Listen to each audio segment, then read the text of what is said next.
Hello everyone, here I'm back with a video lecture और आज का हमारा केस सिनेरियो है 65 years old फीमेल थी। बेसिकली उनका नाम मिसेस आयशा था। चीफ कंप्लेन इस कंप्लेन के साथ वो हमारे पास आई थी वो था ग्रेजुअल ऑनसेट था उनका नी पेन का, लाइक स्लोली ऑनसेट हुआ था उनके नी के पेन का। और उसके बाद क्या हो रहा था कि उनको स्टिफनेस थी मॉर्निंग में 15 to 20 मिनट्स के लिए वो स्टिफनेस कॉन्टिन्यूस रहती थी, फिर आहिस्ता आहिस्ता वो कम होती जाती थी। बट दैट उनको डिफ़िकल्टी थी climbing stairs for the past 2 years। That means कि उनको लास्ट 2 years से सीढ़ियाँ चढ़ने में इश्यूज आ रहे थे। ठीक है, तो मेजरली पेशेंट की डिटेल्स तो यही थी, उनकी चीफ कंप्लेन थी। फिर उसके बाद जो हमारे पास हिस्ट्री आ रही थी वो ये थी कि पेन जो थी वो इनकी इंक्रीज हो रही थी विद एक्टिविटी। ठीक है, पेन इंक्रीज तो एक्टिविटी से हो रही थी लेकिन रेस्ट से वो डिक्रीज भी हो रही थी। दैट मीन्स कि उनकी पेन किसी एक्टिविटी की वजह से एग्रीवेट हो रही है, लाइक बढ़ रही है। लेकिन जब वो रेस्ट करती है तो उनकी पेन डिक्रीज हो रही है। ठीक है, एक पॉइंट हमारे पास पैटर्न आ गया। सेकेंड वन वॉज दैट कोई हिस्ट्री नहीं थी ट्रॉमा और इन्फेक्शन की। दैट मीन्स कि हमारे पास कोई ऐसा केस नहीं है जिसमें कोई ट्रॉमा या कोई ऐसे इश्यूज आ रहे हैं। ठीक है, अब हमारे पास हमने जाना फिजिकल एग्जामिनेशन की तरफ। सबसे पहले हमने ऑब्जर्वेशन की तरफ जाना है कि माइल्ड या वेरियस डिफॉर्मिटी हमें थोड़ी सी फील हुई है नी की। वेरियस डिफॉर्मिटी की वजह से आपको ये फीलिंग आ जाती है कि लाइक कुछ ना कुछ ऐसा इशू है जिसकी वजह से आप ये कह सकते हो कि हाँ कोई ना कोई चीज़ जो है वो डिस्टर्ब हो रही है आपके नी जॉइंट में। विद दैट आप स्वेलिंग देखते हो अराउंड द नी। ठीक है, मतलब स्वेलिंग भी है पेशेंट को लेकिन बहुत ज़्यादा नहीं है। ठीक है, एक माइनर लेवल की स्वेलिंग है। पल्पिटेशन, लाइक मेजरली पल्पिटेशन जब आप करते हो तो आपको पता चलता है कि जॉइंट लाइन की जो है ना, जॉइंट लाइन में वहाँ पे टेंडरनेस भी है। क्रापिटस है अगर आप पैसे मूवमेंट करवा रहे हो। ठीक है, क्रापिटस एक साउंड होता है पटाख सा, ऐसे पटाख सा आपकी आवाज़ आती है, तेज़ सी आवाज़ आती है जब आप पैसिव मूवमेंट। दैट मीन्स जब आप करवाओगे ना मूवमेंट, पेशेंट खुद नहीं, जब एक्टिव मूवमेंट नहीं, जब आप करवा रहे हो तो पेशेंट की एक साउंड सी फील होती है और इस पेशेंट में ये आ रही थी। ठीक है, विद दैट आपने रेंज ऑफ मोशन जब चेक की तो हमारे पास फ्लेक्शन और एक्सटेंशन नी जॉइंट की कम हुई थी। ठीक है, मतलब दैट मीन्स फ्लेक्शन एक्सटेंशन दोनों रिड्यूस थी। अब हमने स्पेशल टेस्ट जो मेजरली हमने परफॉर्म किए वो ये थे कि पेटेलर टेंडन ग्राइंड टेस्ट था। विद दैट हमने वेरियस स्ट्रेस टेस्ट परफॉर्म किया था जिसने शो किया था कि हमारे पास माइल्ड लैक्सिटी आ रही है। ठीक है, लाइक वेयर्स टेस्ट जब परफॉर्म किया तो हमें लैक्सिटी मिल रही थी। पटेला ग्राइंड टेस्ट हमने जब परफॉर्म किया, देखो पटेला ग्राइंड टेस्ट यूजुअली इसलिए परफॉर्म किया जाता है कि पटेला जो है और पटेला के बीच में जाहिर सी बात है हमें पता है कार्टिलेज और बरसास जो होते हैं वो कुशनिंग इफेक्ट दे रहे होते हैं। ठीक है, फ्रिक्शन को रिड्यूस कर रहे होते हैं। तो पटेला ग्राइंड टेस्ट का पॉजिटिव होने का मतलब ये है कि पटेला जो है उसके बीच में कोई ऐसी चीज़ रह नहीं गई जो उसको एक कुशनिंग इफेक्ट दे रही है जिसकी वजह से डायरेक्टली वो हमारे पास टिबिया के साथ या बार बार या फ्यूमर के साथ बार बार जो है आपके पास रगड़ खा रही है, या आप ये कहते हो कि फ्रिक्शन प्रोड्यूस कर रही है, डायरेक्टली अटैच हो रही है। ठीक है, तो स्पेशल टेस्ट में मेजरली हम दो टेस्ट परफॉर्म करते हैं। पॉजिटिव पटेला, हमारे पास जो पटेला ग्राइंड टेस्ट था वो भी पॉजिटिव आया है और वेरियस स्ट्रेस टेस्ट जो था वो शो कर रहा था कि माइल्ड लैक्सिटी, लाइक माइल्ड सी लूजनेस आ रही है आपके जॉइंट में, वो एक टाइटनेस जो एक जॉइंट की होनी चाहिए वो आपको नहीं मिल रही है। ठीक है, सो इसके बाद हमने इन्वेस्टिगेशन के बात की जाए तो हमारे पास लास्ट लैब टेस्ट अगर हम मेजरली बात करते तो ये सारे CRP नॉर्मल आया है। दैट मीन्स ना ही एस्ट्रोसाइट सेडिमेंटेशन में भी ज़्यादा आ रहा है और ना ही C reactive protein. That means ये अपनी नॉर्मल रेंज में है, तो हमारे पास कोई भी इन्फ्लेमेटरी मीडिएटर्स जो हैं वो ज़्यादा नहीं है। ठीक है, दैट मीन्स हमारे पास कोई इन्फ्लेमेटरी प्रोसेस तो नहीं चल रहा। ठीक है, तो दैट हमने इन केस रूमेटॉइड का पेशेंट ना हो तो रूमेटॉइड फैक्टर भी करवाया। ठीक है, IF का टेस्ट करवाया तो वो भी नेगेटिव है। दैट मीन्स हमारे पास रूमेटॉइड तो नहीं है, क्योंकि हमें यहाँ पे शक था कि अर्थराइटिस की तरफ पेशेंट जा रहा है तो हम रूमेटॉइड की भी रूमेटॉइड की टेस्ट भी हमने साथ करवाई। ठीक है, बेसिकली हमने अभी लाइट टेस्ट करवाए थे जो हमें बिल्कुल अर्ली इन्वेस्टिगेशन के लिए चाहिए होते हैं। ठीक है, अगर जो हमारे पास IF फैक्टर पॉजिटिव आता तो हम उस केस में फिर इसकी फर्दर टेस्टिंग की तरफ जाते। ठीक है, विद दैट हमने इमेजिंग की तरफ जब हम गए तो हमने उसमें एक्सरेज करवाए। सबसे पहले हम एक्सरेज ही करवाते हैं जब हमारे पास कोई जॉइंट इश्यूज आ रहे होते हैं या जॉइंट रिलेटेड इश्यूज होते हैं या मस्कुलोस्केलेटल इश्यूज मेजरली होते हैं। जब हमने यहाँ पे देखा तो जॉइंट स्पेस नैरो हो रही थी, दैट मीन्स कि हमारे पास काफ़ी हद तक जो है ना रिड्यूस हो रही थी जॉइंट स्पेस, ठीक है। बट दैट ऑस्टियोफाइट्स बन रहे थे, मतलब बोनी आउटग्रोथ हो रही थी। बोन की इटसेल्फ जो नॉर्मल बोन होती है ना, ठीक है, उसकी अपनी साइड्स पे आउटग्रोथ, उसकी अपनी ही बोन जो होती है वो डिसरप्टेड सी पोजीशन में बाहर की तरफ निकलने लग जाती है, क्योंकि वो दो बोन्स एक दूसरे के साथ रगड़ खा रही होती है, ठीक है। तो दैट सबकॉन्डल स्क्लेरोसिस तो यूजुअली क्या होता है ना कि जब आप देखते हो ना कि आपकी बोन्स एक दूसरे के साथ बार-बार एक दूसरे के साथ कनेक्ट होती हैं, बार-बार एक जब आप कोई मूवमेंट परफॉर्म करते हो तो एक दूसरे के साथ रगड़ खा रही हैं, फ्रिक्शन प्रोड्यूस हो रही है। तो उस केस में क्या होता है, जो बोन के एंड्स होते हैं ना, दोनों एंड्स जो एक दूसरे के साथ जॉइंट बना रहे हैं और वो एक दूसरे के साथ बार-बार रगड़ खाए हैं, तो वो हार्ड हो जाते हैं, थिक हो जाते हैं, हार्ड हो जाते हैं। तो सबकॉन्डल स्क्लेरोसिस उसको कहते हैं, ठीक है। मेजरली आप जब एक्सरे की फाइंडिंग्स देखते हो ना तो आपको बहुत ईज़िली ये चीज़ें समझ आती हैं, ठीक है। आगे मैं थोड़ा-सा और एक्सप्लेन करती हूँ, हम डायग्रामेटिकली इसको देखते हैं, ठीक है, नेक्स्ट वाली पिक्चर में। सो अब हमारे पास डायग्नोसिस बन गया था ऑस्टियोआर्थराइटिस, क्योंकि रूमेटॉइड के फैक्टर्स नहीं थे, लेकिन आपके पास जॉइंट की इटसेल्फ अर्थराइटिस के सिम्टम्स आ रहे थे। तो मेजरली जब नी जॉइंट टारगेट हो रहा होता है तो हम ऑस्टियोआर्थराइटिस ही लेते हैं। और भी हो सकते हैं कॉजेज़, लेकिन यहाँ पे मेजरली आपको और कोई इन्फ्लेमेटरी मीडिएटर्स नहीं मिले, तो हमारे पास मेजरली ऑस्टियोआर्थराइटिस ही कॉज़ थी। अब आपके पास नॉर्मल नी कुछ इस तरह से होती है और ऑस्टियोआर्थराइटिक लाइक ऑस्टियोआर्थराइटिक नी जो होती है वो आपके पास इस तरह की होती है, ठीक है। आपको नज़र आ रहा होगा काफ़ी ही मीडिएटर्स चल रहे हैं डिफरेंट तरह से, आपके पास बोन्स जो हैं सेल्फ इश्यूज़ क्रिएट कर रही हैं, ठीक है। अब आपको सिंपल सी इसी पिक्चर से मैं आपको गाइड करती हूँ। देखो, यहाँ पे आपको ये जो रीजन है, ठीक है, इस रीजन पे क्या होता है कि हमारे पास इटसेल्फ मेनिस्काई होता है, कार्टिलेज होती है, ठीक है। तो जो कार्टिलेज है, मेनिस्कस है, ये सब क्या होता है, आहिस्ता आहिस्ता आहिस्ता ऑस्टियोआर्थराइटिस में अपनी अमाउंट ख़त्म कर देते हैं, ठीक है।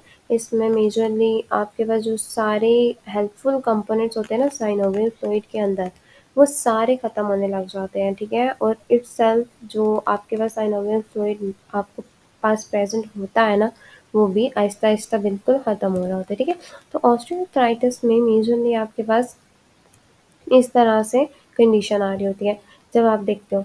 अब आपके पास क्या होता है कि अगर आप यहाँ पे देखो तो ये दोनों बोन्स एक दूसरे से करीब आने लग जाएँगी। अगर ये सारी बीच में आपके पास जैसे यहाँ पे ब्लू से आपको मैंने स्काई से यहाँ पे नज़र आ रहे हैं या आपको यहाँ पे कार्टिलेज नज़र आती है, तो मेजरली जब क्या होता है कि एक नॉर्मल सी आपको चीज़ बताई जाए तो मेनिस्काई या आपके पास जो कार्टिलेज होती है वो आपको अच्छी भली एक कुशनिंग इफ़ेक्ट दे रही होती है, उस फ्रिक्शन को रिड्यूस करने के लिए, ठीक है।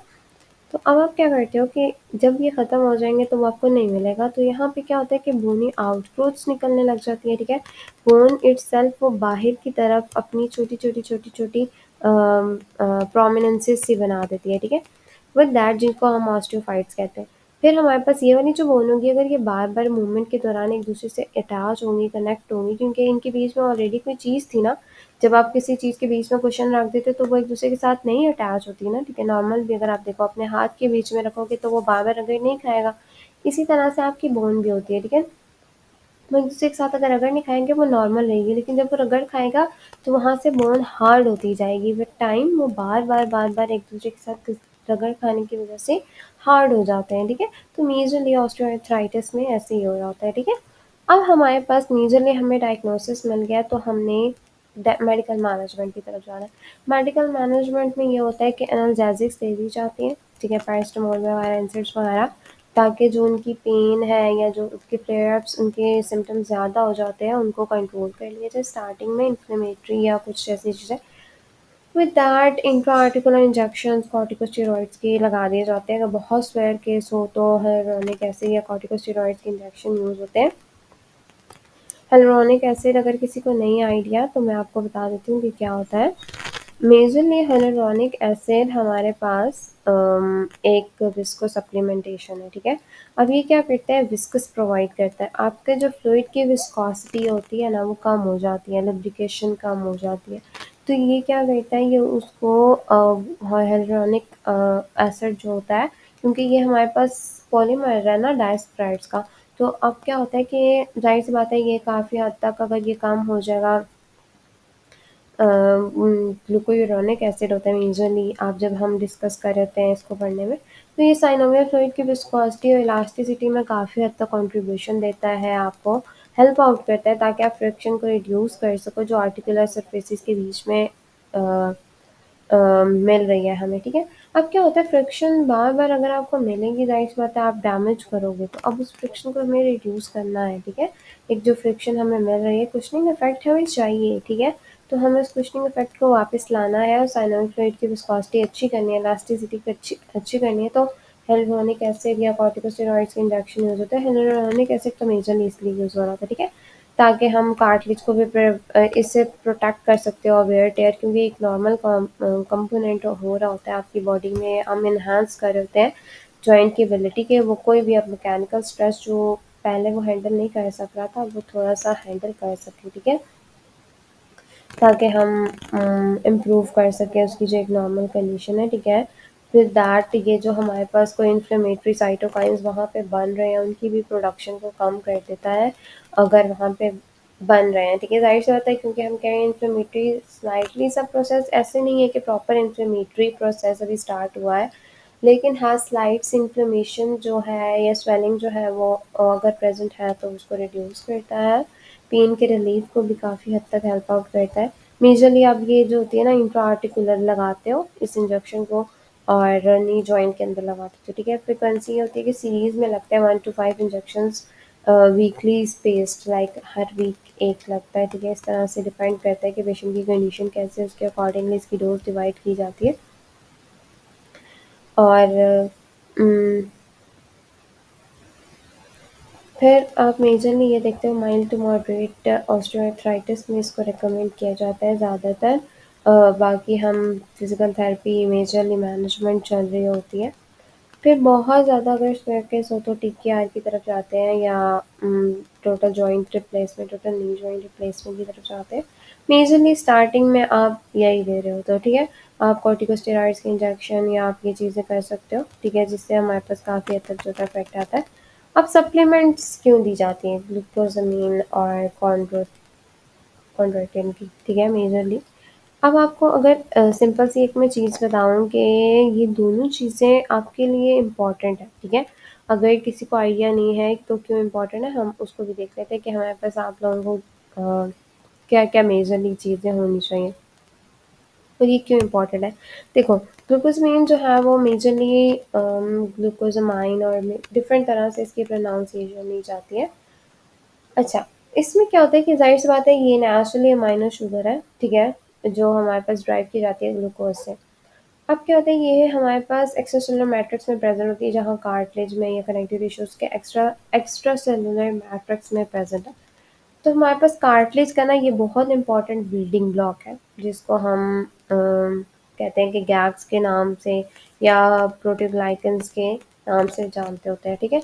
सो हमारे पास ये क्या करते हैं इंटेग्रिटी भी देता है, काफ़ी हद तक स्ट्रक्चरल इम्पोर्टेंस रखता है कार्टिलेज के अंदर विद दैट ये इलास्टिसिटी में बहुत ज़्यादा हेल्प आउट करता है और ये बहुत ज़्यादा एंटी इन्फ्लेमेटरी इफेक्ट्स देता है, ठीक है? जो हम साइटोकाइन्स की अभी बात कर रहे थे ना, ये उनको काफ़ी हद तक नॉर्मली अगर आपकी बॉडी में प्रेज़ेंस से रिड्यूस करता है, ठीक है? कार्टिलेज के ब्रेकडाउन को इनहिबिट करने में हेल्प आउट करता है, ठीक है, मेजरली। इसलिए हम ये सप्लीमेंट यूज़ करते हैं कि अगर नॉर्मली आपकी बॉडी ये बना नहीं रही, तो ये काफ़ी हद तक आपको हेल्प आउट करेगी। कार्टिलेज को प्रिवेंट करता है, आपको कॉन्ड्रोसाइट्स की एक्टिविटी को स्टिमुलेट करता है, दैट मीन्स कि नए भी आपके पास कार्टिलेज के सेल्स बन सकते हैं, कार्टिलेज का रिपेयर दोबारा हो सकता है, अगर आप एक ये टाइम पे ही स्टार्ट कर दो, ठीक है? फिर कार्निटिन जो है हमारे पास मेजरली सल्फेटेड हमारे पास सल्फेटेड ग्लूकोज़ामाइनल ग्लाइकन है, ठीक है? मेजरली आपके पास ये भी आर्टिकुलर कार्टिलेज के अंदर प्रेज़ेंट होता है। ये क्या करता है कार्टिलेज के हाइड्रेशन में काफ़ी हद तक इफ़ेक्ट करता है लाइक वा क्योंकि ये एनाइन होता है, ठीक है?